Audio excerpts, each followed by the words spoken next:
The letter. The letter. The letter.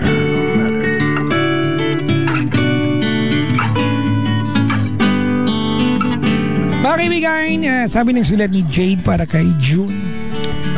Dear June, dear asawa ko. The letter. I sent this letter to let all the people know how much I love you. I am very, very sorry if we cannot communicate that much. I know it's my fault. I am very sorry. I am very, very sorry if our relationship is not perfect, but I want you to know that I love you so much and I want to be with you already. Thank you for understanding me. Thank you for always being there for me. And thank you for accepting me. Thank you for loving me with all of your heart. And I want you to know that I'm very, very thankful for having you in my life. June, you gave me a reason to leave again. You gave me hope when I am hopeless. And you gave me love when I felt that I will not be loved again by anyone. You let me have you not only as my boyfriend but also as my everything. I love you so much. Asawa ko, please take good care of yourself dyan sa Saudi. Miss na kita ng sobra. When the time comes na marinig mo sulat na ito, I want you to know that I'm very, very desperate of having you here by my side. I will not give up on you kahit anong problema ang dumating sa buhay natin. Mahal na mahal kita. And I'm forever yours. Coming from Jade. Typical naman mga kaibigan na ano yan, di ba? Na problema ng mga tao nasa isang LDR na relasyon, di ba? Yung mga long discussion relationship. Kung pwede naman pati nag-aaway pa parang tanga lang. Pero alam nyo, essential naman ng ano, ang away sa relasyon, di ba? Well, fight mga kaibigan to fix something. Sabi nga nila, di ba? Argue to agree. Di ba? Oh, di ba? Huwag yung argue to prove each other wrong. Mali yun, di ba? Argue to agree. Maganda yung magkaroon kayo ng debate, di ba? Kasi gusto nyo may maayos, may matutunan. Hindi yung nagkakaroon kayo ng debate kasi gusto nyo na mamukhang tama sa paningin ng bawat isa. Eh nga, di ba? Good luck sa'yo. Sana may maayos kayo. Alright mga kaibigan, time check is 45 after 12 o'clock. Like to say, good morning to everyone. Ang ating sulat ay handog sa ating mga kaibigan ng Shell Fuel Safe.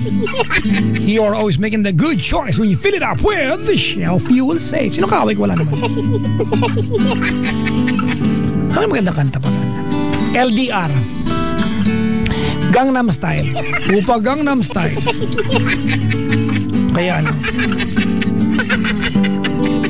Bang bang. Bang bang into the room.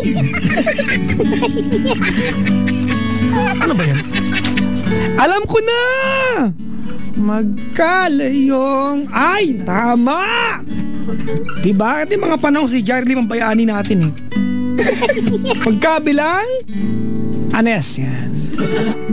Kabilang magkalayong agwat, gagawin ang lahat. Put it up yo. Put it up yo.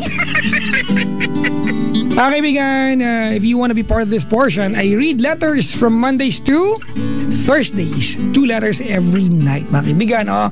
Kasi pag Friday, hindi ko mababasa yan. Kasi may kasama akong Chappy. Chikol ako. Kaya hanggang Thursday lang, ha? Again, I'm inviting everyone, mga kaibigan, this coming Sunday, 1 p.m. hanggang 5 in the afternoon, I will have a book signing event dyan po sa may SM North EDSA. Kung saan party dyan, sabihin ko mamaya.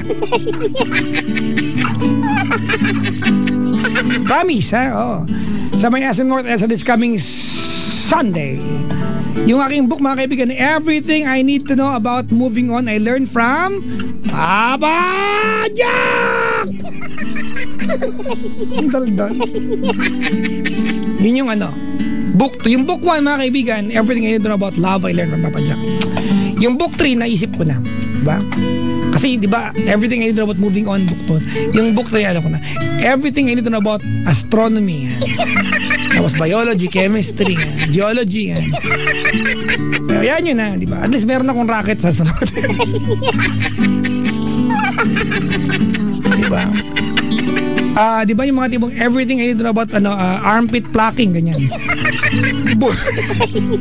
Hello po mga kaibigan sa lahat ng dalaga nagbubunot po ng buhok sa kilikil, nag-lockjaw na yan. Di ba totoo yun, nakangiwi kayo, no? Di ba tumutulo pa laway? Na tama, di ba nakangiwi kayo? Sabi nga yung panga ninyo, ha? Mga panga kayo, panga, ha? Mga kaibigan, sa lahat po ng mga nilalang na inaaway ako sa Twitter, sabi sa akin, cute daw ako. Huwag nyo nang pamalita, okay? Follow nyo ako at Papa Jack on TLC907 for Twitter, for Facebook, Instagram, and Tumblr. Sa mga tanong ko ano talaga mga kaibigan ng aking totoong account na kung kulit-kulit mo, ibablock kita. Block you. Na-block na kita. Ha? Ikaw, block you. At least na-block ko na. Nag-iisip na naman kayo ng iba. Boom! Sa lahat ng makukulit, ibablock ko kayo, block you lahat. Ay, nako. Kulit ko, ino. Ito na.